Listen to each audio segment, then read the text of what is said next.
Zhao Yi and I shared a lifetime of love, growing old together. We lived in harmony as husband and wife, with children at our knees, enjoying a happy and peaceful life. I once believed that in the next life, he would surely marry me again. Yet, after we were both reborn in this life, what I awaited was the news of him proposing to my half-sister, Wn Tang. I know you are wonderful, you have everything, you have many choices for marriage, but Ching Ching is different. If I don't marry her, she will have nothing left. Someone as lively and lovely as her deserves a husband who cherishes her and a peaceful, harmonious life. Fine, in this lifetime, I also want to try being with someone else. Hello, everyone, welcome to my channel. Subscribe us to read wonderful stories every day. Now the story begins. I couldn't believe my eyes as I looked at myself in the mirror. My skin was fairer than snow, and my figure was light and graceful. Just as described in the storybooks, I had been reborn. Reborn at the most beautiful age of 16, at that time, my father held a high and powerful position, and I had gained fame in the capital for my beauty and talent. Many sons of noble families admired me and sent matchmakers to propose, but I turned them down one by one. I only wanted to marry that silly boy who secretly climbed over the wall every night to bring me flowers. He was my father's advisor. Though brilliant, he had to settle for this position due to his family's decline.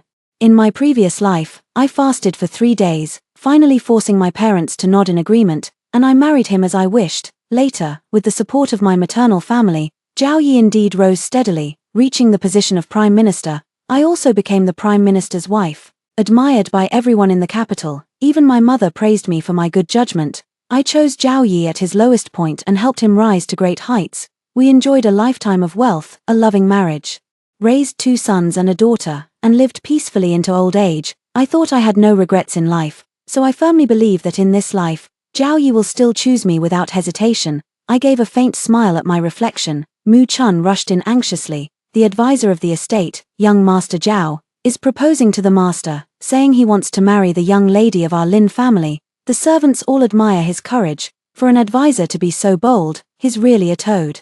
She didn't dare to continue, but I knew she wanted to say that phrase, a toad lusting after a swan's flesh. Zhao Yi must have been reborn as well, to be in such a hurry. I gave Mu Chun a glare. What toad? Don't bully the young for being poor. Zhao Yi is no ordinary person. Mu Chun was quick-witted. Seeing me speak up for Zhao Yi, she immediately pretended to slap her own mouth. This servant misspoke. Young Master Zhao is handsome and talented. Gold will surely shine. She then whispered tentatively, could it be, young Master Zhao wishes to ask for your hand in marriage? Miss, I lightly patted her head. Let's go, let's take a look ahead first. I quietly walked to the front hall and hid behind the green silkscreen. Through the thin gauze, I saw Zhao Yi again, just as he was in his youth. His posture was upright, his voice as warm as jade. It still made my heart flutter for a moment. But the words he spoke next made me feel as though I had fallen into an icy abyss. I sincerely wish to ask for the hand of your second daughter, Lin Qingqing. I hope you will grant this request. Minister, my mind went blank with a roar, and I could no longer make out the words that followed. In this lifetime, the one she was so eager to marry was not me, but my half-sister, Lin Qingqing. The one I held in my heart for a lifetime turned out to have someone else in theirs. What I thought was gentle warmth and lifelong devotion was merely a role he had meticulously played his entire life. Stunned and unsteady, I accidentally knocked over the screen. Zhao Yi and I locked eyes. My eyes were filled with shock and accusation, but he only met my gaze for a moment before flusteredly looking away. Father frowned deeply. His usually composed daughter had lost her composure so completely. I hastily made an excuse and withdrew, back in the courtyard. My heart still ached as if being slowly carved by a blunt knife. Returning to my room, I was lost in thought for a long time, not even noticing when Mu Chun had left. After what felt like an eternity, my mother came in beaming, holding a stack of portraits. They were all of eligible bachelors from the capital, each talented, handsome, and from families of equal status. Wn Tang, come quickly and see, all the fine young men of the capital are here. Mother happily waved the scroll in her hand. In the past, I would have resented my mother's forceful matchmaking. Back then, my heart and eyes were filled only with Zhao Yi, but now that I know his heart belongs to someone else, I suddenly feel at peace. A broken heart must be mended by someone new, since in this life, Zhao Yi wishes to marry my half-sister Lin Qingqing, then why not try someone else myself? A 3-legged toad is hard to find, but 2-legged men are a dime a dozen. It's not like I have to have Zhao Yi. So I calmed down and carefully flipped through the album my mother brought. Each one was imposing and handsome in their own way. I gently stroked the portrait and couldn't help but sigh. Youth truly makes everything look beautiful. Seeing that I was no longer refusing for once, my mother happily stayed by my side to help me choose. Ching Ching has received a marriage proposal today. As the eldest legitimate daughter, you should hurry up too. It simply wouldn't do for a younger sister born of a concubine to marry before you. I knew she was referring to Zhao Yi, and my heart still ached as if pricked by a needle, a dull pain lingering. My fingers unconsciously paused on a portrait, Pei Yang of the Duke's residence. Noticing my attention to him, my mother hesitated. Pei Yang's looks are beyond reproach, even Pan would feel ashamed in comparison. But, he's too fond of amusement, even the Duke can't do anything about him. Pei Yang was indeed a notorious playboy in the capital. Apart from avoiding brothels, he dabbled in every kind of entertainment, acting like a child who never grew up. He always claimed that studying was boring and found all sorts of ways to have fun. It was only later that I learned this person was simply too intelligent, with a photographic memory, and the lessons taught by ordinary tutors were truly boring to him. 3 years later, this profligate young lord, whom everyone avoided, had a sudden whim to play around in the Imperial Examination Hall. I heard he slept soundly in the examination hall, snoring like thunder. Yet the papers he submitted shocked everyone. The essay's concept was novel, well-reasoned, and the handwriting was neat and elegant, without a single flaw. He just casually took the top spot in the Imperial examination. From then on, he became an overnight sensation. At that time, countless noble ladies came to propose marriage, but he found the idea of marriage dull and instead chose to wander the world alone. I, for one, became quite curious about this person. He said to his mother, "I've heard that Pei Yang is exceptionally talented. If he can settle down after marriage, he will surely achieve great things." Mother was still uneasy. "WN Tang, isn't this too risky?" I smiled and said, "What risk is there? At worst, he remains a wayward noble son, and I marry into the Duke's mansion to become a leisurely noble consort. Life wouldn't be so bad." Only then did mother's expression brighten. "That's true. Now I only worry that Pei Yang will straightforwardly reject the marriage proposal, just as he did in my previous life." Just as my thoughts were swirling, I heard the follow-up news about Lin Qingqing and Zhao Yi. My father immediately agreed to Zhao Yi's marriage proposal on the spot. Lin Qingqing is a daughter of a concubine, with a low-born birth mother. She was originally destined to either marry into a humble family or become someone's concubine like her mother. Zhao Yi was handsome in appearance and steady in his actions, and among his father's advisors, he was considered exceptionally talented. With his father's promotion, it wouldn't be difficult for him to become a 7th-rank official. For Lin Qingqing, this was already an excellent path.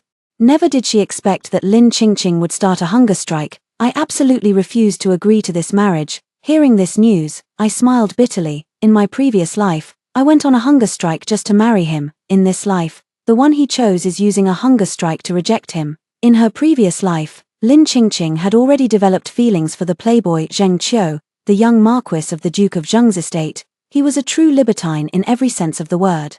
Although he loved to have fun just like Pei Yang, Zheng Qiu was different. He was obsessed with women, commoners, courtesans, performers. He wanted to sample the fragrance of 100 flowers. Among them was also my half-sister Lin Qingqing. She saw him as a stepping stone to cross social classes, believing that by clinging to him, she could break free from the constraints of her status as a concubine's daughter. Zheng Qiu, at the peak of his interest in her, charmed and manipulated her, coaxing her into giving herself to him.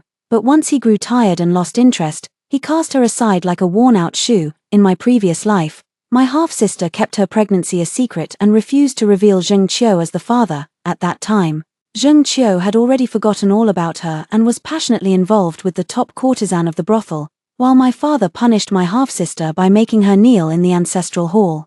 I discovered that the one who got her pregnant was none other than Zheng Qiu, so I asked Zhao Yi to find Zheng Qiu, explain Lin Qingqing's current situation, and hope that he would step in to help and give my half-sister an explanation. But Zheng Qiu asked nonchalantly, "Who is Lin Qingqing?" This infuriated Zhao Yi so much that he immediately raised his fist at him. In the end, Zhao Yi came back bruised and battered after being beaten by the people around him. At the time, I still blamed myself for having asked him to step in, not realizing that he genuinely wanted to stand up for Lin Qingqing. Later, Lin Qingqing, utterly disillusioned with Zheng Qiu, tragically ended her life by striking her head against a pillar in the ancestral hall. Her father, feeling only shame, publicly declared that she had suddenly fallen ill and died. Now, I suddenly understand why Zhao Yi came to propose marriage earlier in this life.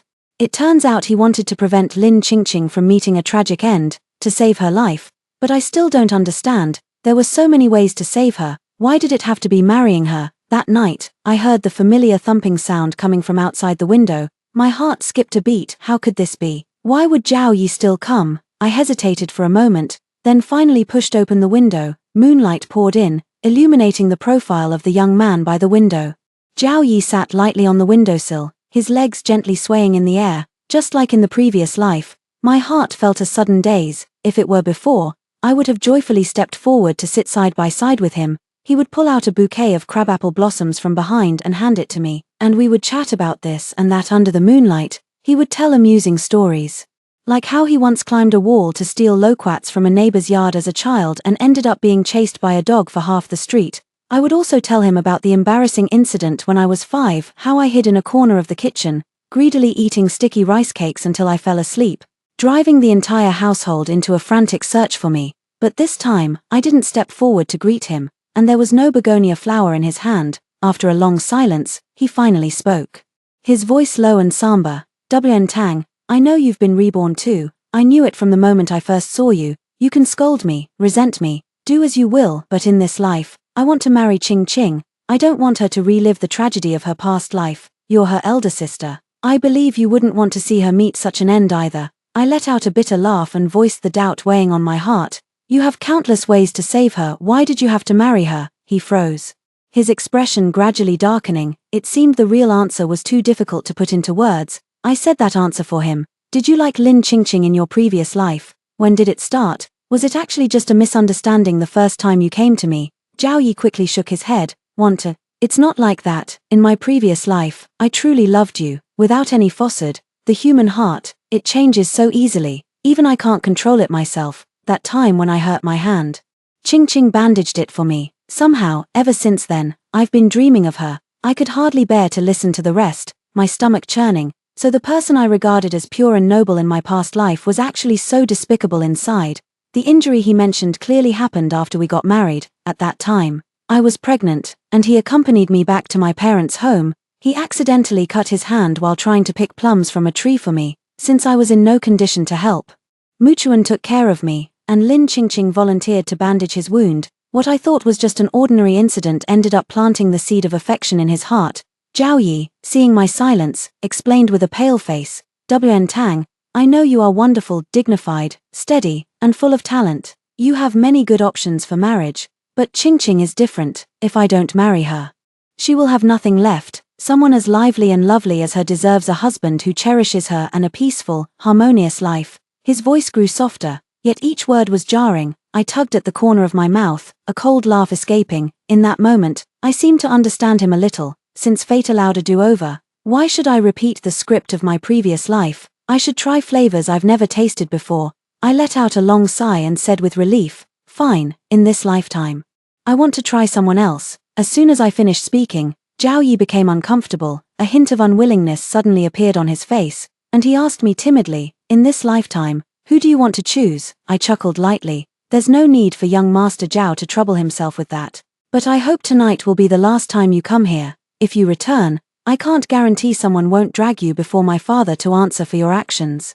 The last thing I saw was his complex, indecipherable gaze. Unwilling to look any longer at this face I so despised, I quickly closed the window. It turns out that going from loving someone to loathing them takes only an instant. The next day, I had Muchuan place broken porcelain shards all along the windowsill. Though puzzled, Muchuan did as instructed. I was sitting idly under the corridor, flipping through a book. Muchuan approached and whispered that Lin Qingqing, after going hungry for 2 meals, had finally given in. Hearing this, I couldn't help but lift my eyes. "Miss, this morning the second young miss took the initiative to have Aunt Zhong bring porridge to her room, and she even said she's willing to accept the marriage proposal from young Master Zhao." Muchuan's voice was filled with surprise. No wonder she was so taken aback. After all, just 2 days ago, Lin Qingqing had been desperately barricading the door, crying and shouting that she would rather die than marry. Who would have thought that after just 2 days of hunger, her resolve would completely change? I put down my book and got up, walking towards her courtyard. As soon as I reached the window, I heard a rustling sound of chewing from inside. Lifting the curtain and stepping in, I saw Lin Qingqing sitting at the table. A plate of freshly eaten Osmanthus cakes in front of her, and half a piece still clutched tightly in her hand. Her lips were stained with UN-wiped frosting. But her eyes were terribly red. Seeing me come in, she paused her movements, and before I could speak, tears had already begun to fall plop, plop straight down, hitting the fine white porcelain plate and splashing up tiny droplets. Sister, I really can't hold on any longer. Her voice was weak and full of grievance. The first 2 meals I skipped, I could still tough it out. Last night, my stomach was growling so much from hunger that I couldn't even close my eyes. This morning, when I smelled the porridge wafting in from outside, my legs went weak, and I couldn't even stand steadily. As she spoke, she lowered her head and took a fierce bite of the pastry in her hand, swallowing it almost without chewing, as if in defiance. I really don't want to marry that Zhao fellow, but I can't just starve myself to death, can I? She hung her head, her fingers unconsciously clenching, crushing the remaining half of the pastry into a shapeless mess. Her voice was filled with resentment. I thought young Marquis Zheng would surely send word that he would come to my rescue, but he didn't even send anyone to ask about me refusing to eat. Sister, am I terribly foolish? I silently handed her a handkerchief, watching as she wiped her unstoppable tears while still unable to resist picking up another pastry and stuffing it into her mouth. My heart was filled with mixed emotions. In this life, Lin Qingqing ultimately failed to remain as stubborn and unyielding as she had been in her previous one. Just 2 bouts of hunger had worn away her lingering illusions about Zheng Qiu. Indeed, because Zhao Yi had proposed marriage first, her ill-fated relationship with Zheng Qiu hadn't reached the point of throwing herself into it like a moth to a flame, so she naturally wouldn't have lost her life in vain. Zhao Yi has finally achieved his wish and can marry Lin Qingqing. It remains to be seen whether he can truly live a stable and harmonious life with the lively and charming Lin Qingqing as he imagines. While I was still in a daze, Nianqiu, who was by my mother's side, hurried over to deliver a message. Mother wants to see me. As soon as I stepped into my mother's courtyard, I saw her face beaming with joy. It turned out that Pei Yang had agreed to marry me. I didn't expect it to happen so soon. This time, Pei Yang did not reject the marriage arranged by his parents as decisively as he had before. When the nanny from the Duke's residence smiled and presented him with the portrait of Lin Caiwei, the legitimate daughter of the minister's household, he clearly froze for a moment, his hand pausing abruptly in the midst of teasing the cricket. Lin Wantang. These 3 words instantly unlocked the long dusty memories he had sealed away. In her previous life, she had taken Zhao Yi to the city's debate hall to build connections, all to pave the way for his future. Back then, she often stood in the hall debating scholars from all corners, her words sharp and insights extraordinary,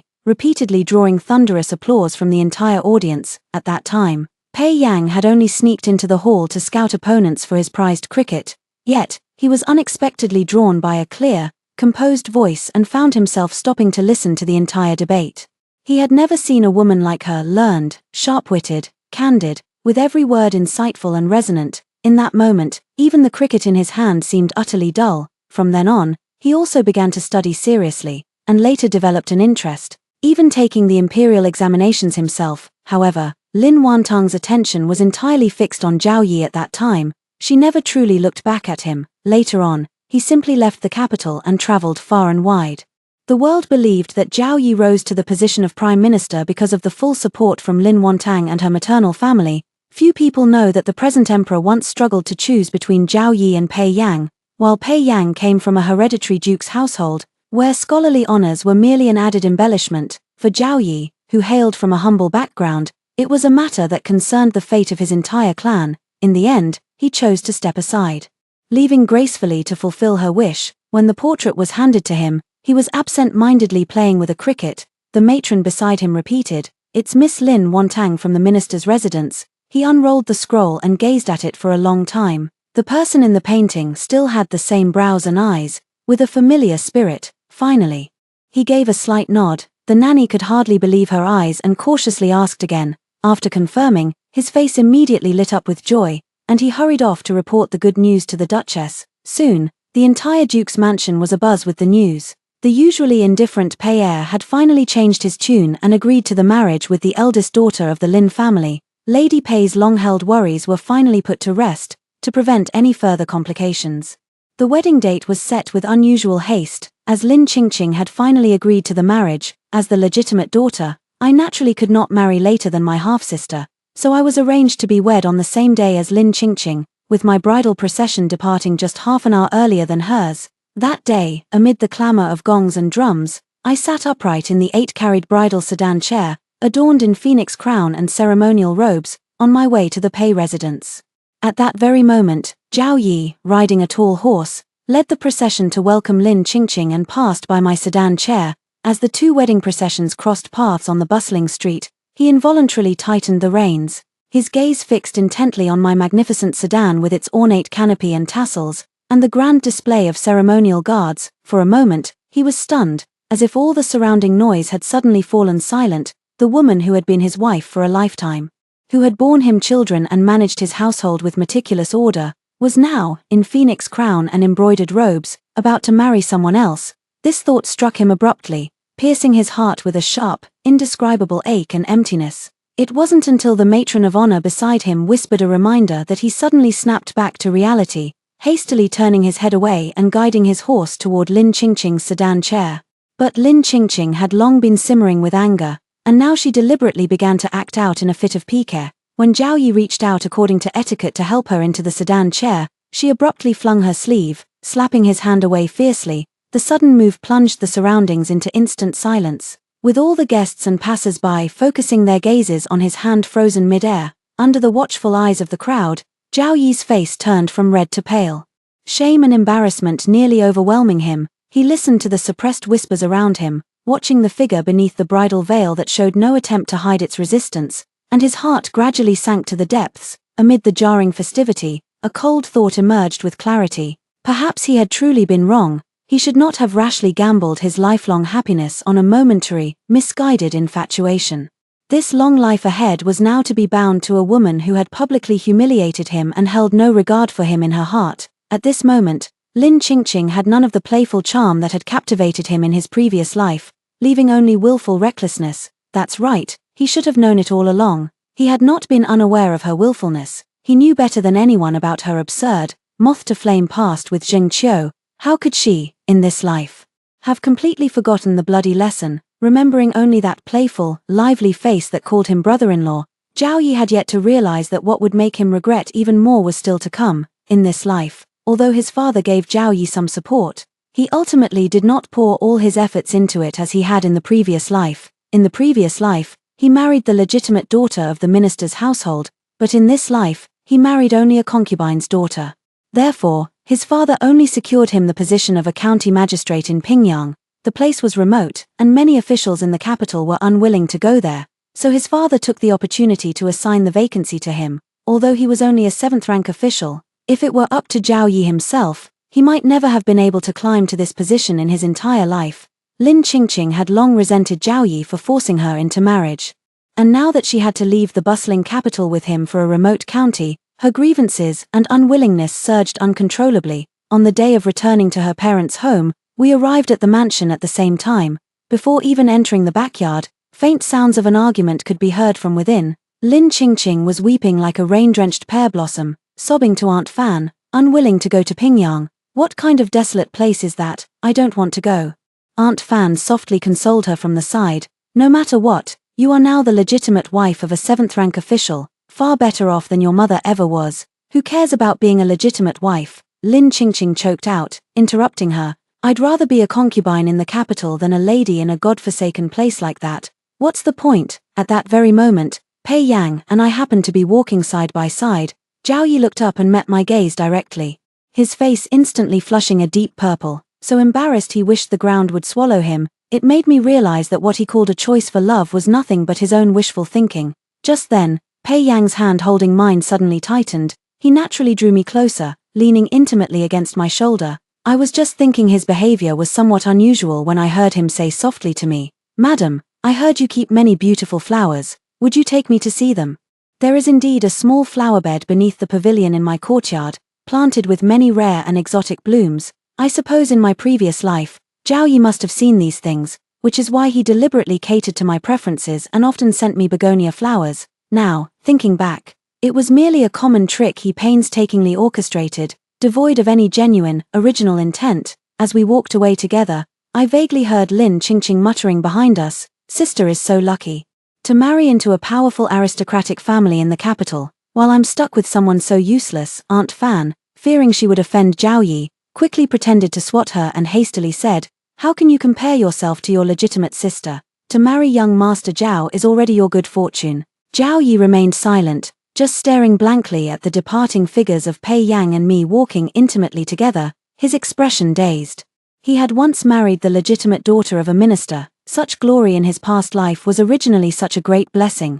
Those who have been fortunate often fail to realize it, truly believing it was all due to their own abilities. Zhao Yi suddenly felt that he was truly ridiculous. At this moment, what surged in his heart was not just regret, but also an overwhelming sense of guilt.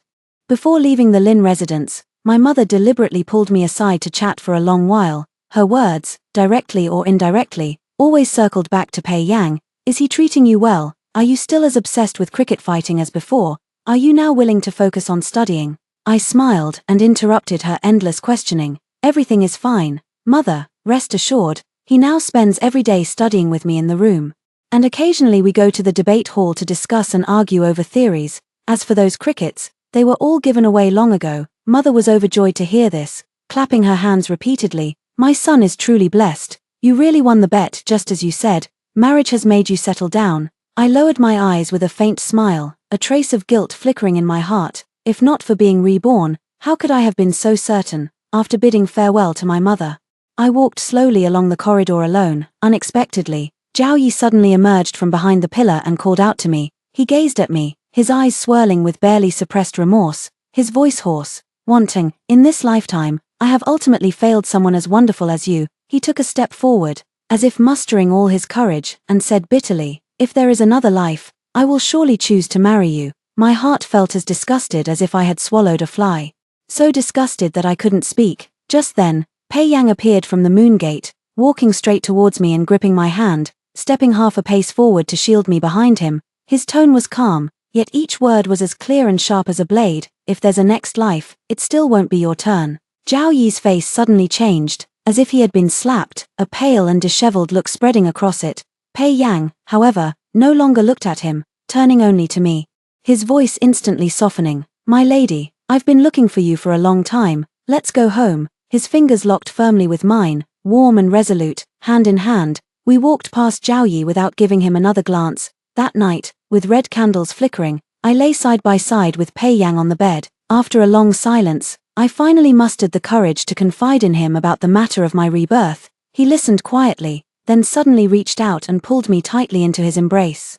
I know, his deep voice resonated close to my ear. Wanting, I am too. Actually, I froze, startled, and looked up from within his arms. He gently stroked my hair, his eyes as deep and dark as the night. In my previous life at the debate hall, the first time I saw you arguing with such grace, it made the cricket in my hand seem utterly uninteresting. He sighed and held me even tighter. In this life, I thought I would be the same as in my past life, only able to watch over you from afar, content to see you safe and happy, but I never expected that person would take such blessings for granted. In that case, he lowered his head to kiss my forehead, his voice filled with resolve. In this life, let me be the one to love you properly. I held him tightly, burying my head deeper into his embrace. So, in his previous life, I had already been in his heart. After we married, the happiest one was undoubtedly Lady Pei. She had been deeply worried, thinking that her son would spend his whole life with his crickets until old age. That day, a banquet was held in the courtyard, and I was accompanying her as she entertained a gathering of female guests. She affectionately held my hand and spoke to the full table of guests with both emotion and lingering fear. To be honest with you all, I once had an absurd dream in it. That boy Pei Yang was holding his precious cricket jar and insisted that I call those little insects inside grandsons.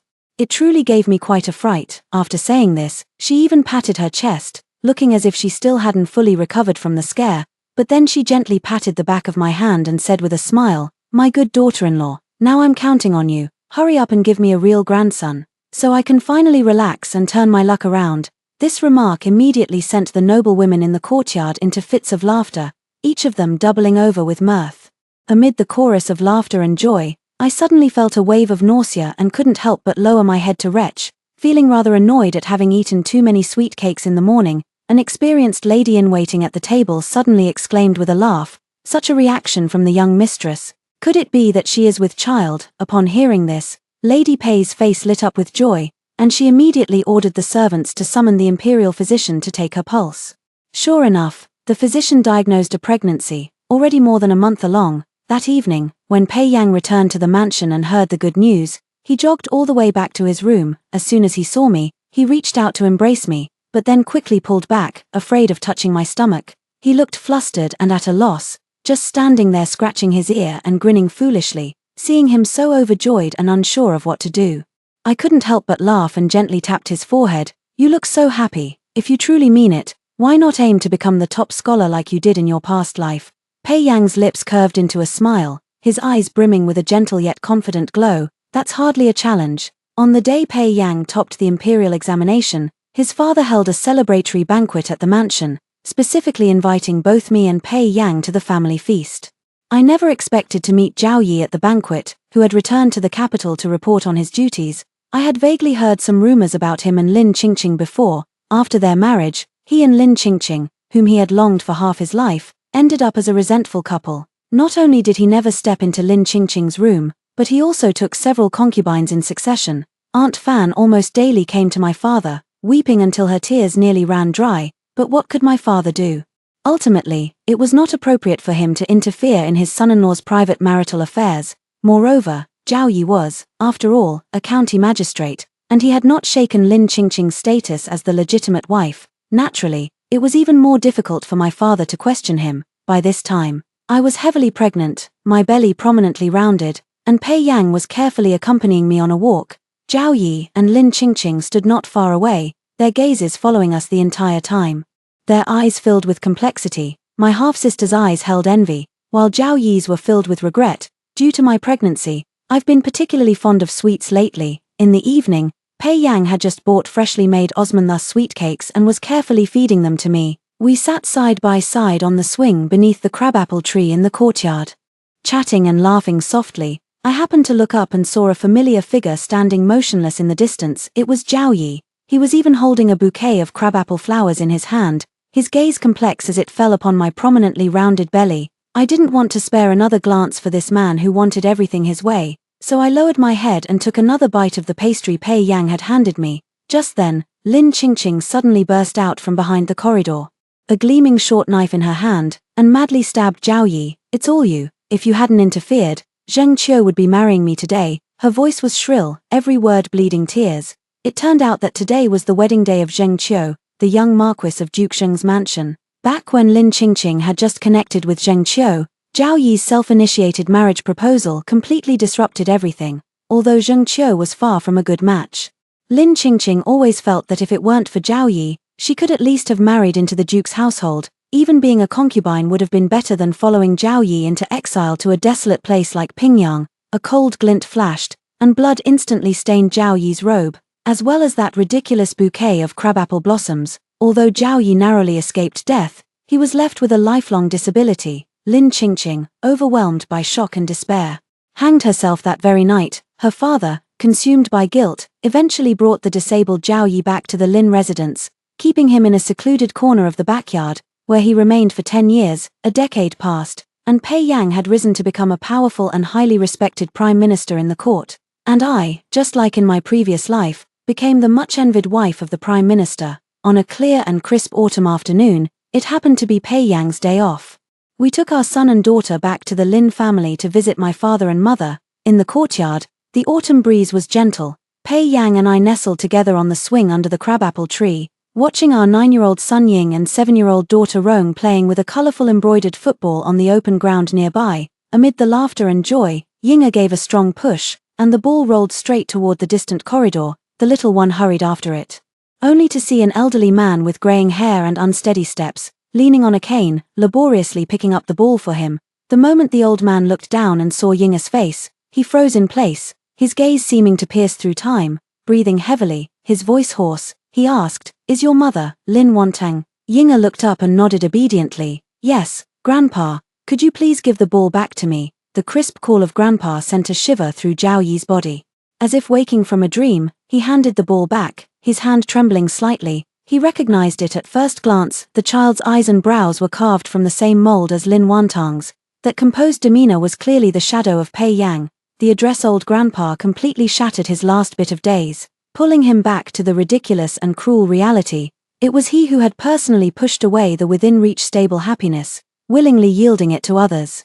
And he himself was left with only this broken body, surviving like an ant under someone else's roof, having nothing at all hope was lost. In but a moment, he turned, leaning on his cane, and with resolute steps, walked towards the deep well in the backyard. Later, when the servant came to report Zhao Yi had thrown himself into the well, I was pouring tea for Pei Yang. My hand didn't tremble, nor did my heart feel much ripple. Everyone has their own destiny, and they must bear the consequences of their actions. I whispered softly, may he learn to cherish blessings in his next life and no longer be greedy. Pei Yang gently held my hand, the autumn breeze remained tender, and the laughter of our children behind us rang like silver bells. The end.